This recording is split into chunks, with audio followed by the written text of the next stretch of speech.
राजस्थान नगर पालिका संशोधन विधेयक 2021 पे बोलने का मौका दिया, इसके लिए धन्यवाद। 10 मिनट का समय मुझे दिया जाए क्योंकि लास्ट वक्ता में हूँ।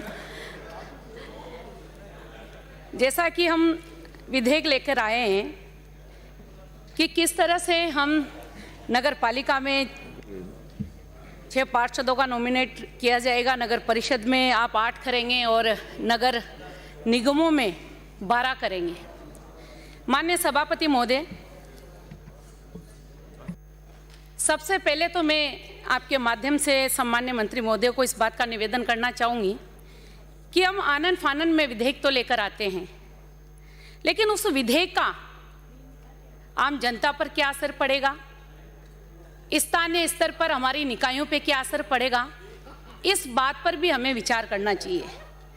जैसा कि आपने कहा और मेरे से पूर्व सभी वक्ताओं ने भी इस बात की ओर इंगित किया, आप विधेयक लेकर आए हैं कि आप इसमें ज्ञानी और अनुभवी व्यक्तियों का नॉमिनेट किया जाएगा। मुझे लगता है सम्मान्य हमारे आदरणीय मंत्री जी से ज्ञानी कोई नहीं होगा और इसमें वो पारंगत है।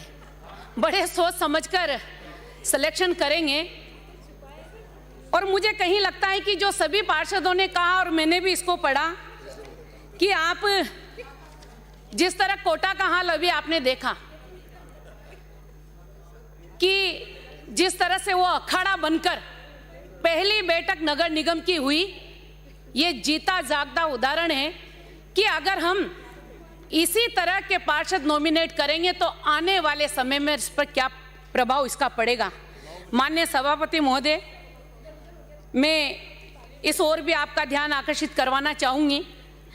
आपने 16 नई नगर पालिकाएं बनाई और 216 बढ़कर हमारी नगर पालिकाएं हो चुकी है, लेकिन उसके बावजूद आप देखें, आपने आनन फानन में नगर पालिकाएं बढ़ा दी। आप विधेयक ये लेकर आते कि किस तरह से नगर पालिकाओं में बिल्डिंग की व्यवस्था होगी। मेरी विधानसभा क्षेत्र में 4 नगर पालिकाएं हैं।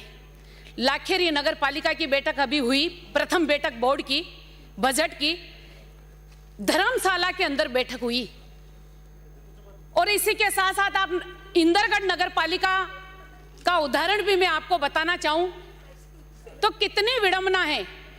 परिसीमन हुआ, परिसीमन के अंदर क्या हुआ, किस तरह से वार्डों का परिसीमन हुआ, ये हम सबके सामने है।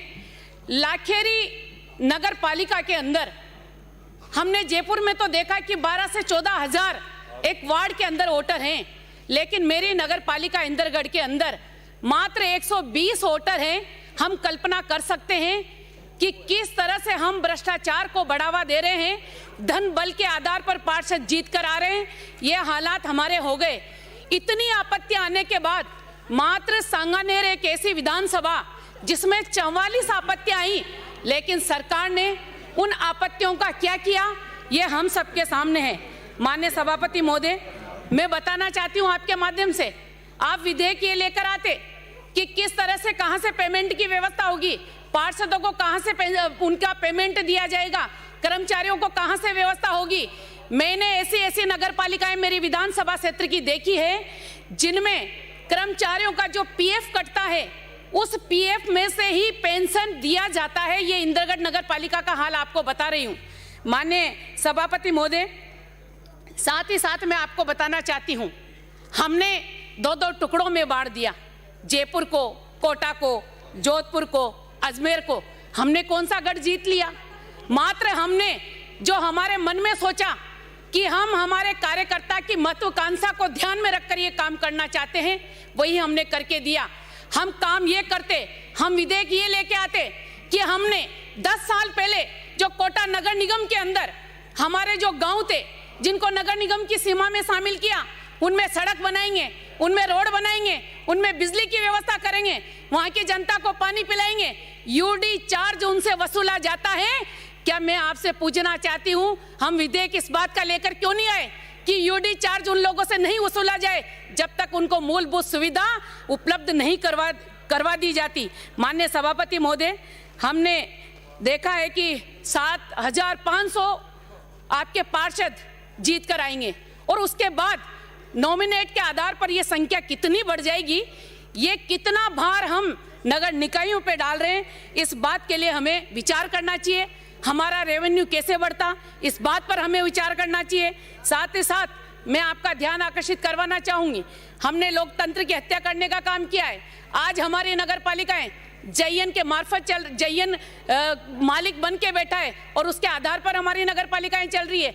कहीं ईओ नहीं है, 5-5, 6-6 साल तक ईओ नहीं लग पाते, और लगते हैं तो मेरी विधानसभा क्षेत्र में हारे हुए प्रत्याशियों का यह हाल है कि हर आए दिन एक तो कहता है इसको लगाया जाए ईओ, दूसरा कहता है उसको लगाया जाए।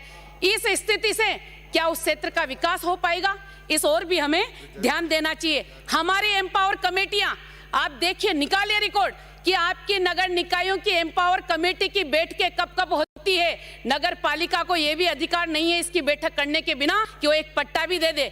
और सबसे बड़ी बात मैं आपको बताना चाहती हूं, मास्टर प्लान में कैसे परिवर्तन हो जाता है, कैसे नक्शा चेंज हो जाता है। कोटा में ये इतना बड़ा एक उदाहरण हम लोगों के सामने आया। निश्चित तौर पर इन सारी बातों की ओर हमें ध्यान देना चाहिए और आने वाले समय में ये जो हमारे गांव हैं जो नगर निगम की सीमा से लगे हुए हैं, इनमें विकास होना चाहिए। हमारे सफाई कर्मचारी, 100 से ज्यादा सफाई कर्मचारी केशवराय पाटन के अंदर, हमारे कापरन के अंदर इतने सफाई कर्मचारी, लेकिन उसके बावजूद हमारे सफाई कर्मचारी कहां काम करते हैं, इसके लिए भी हमें विधेयक लाना चाहिए।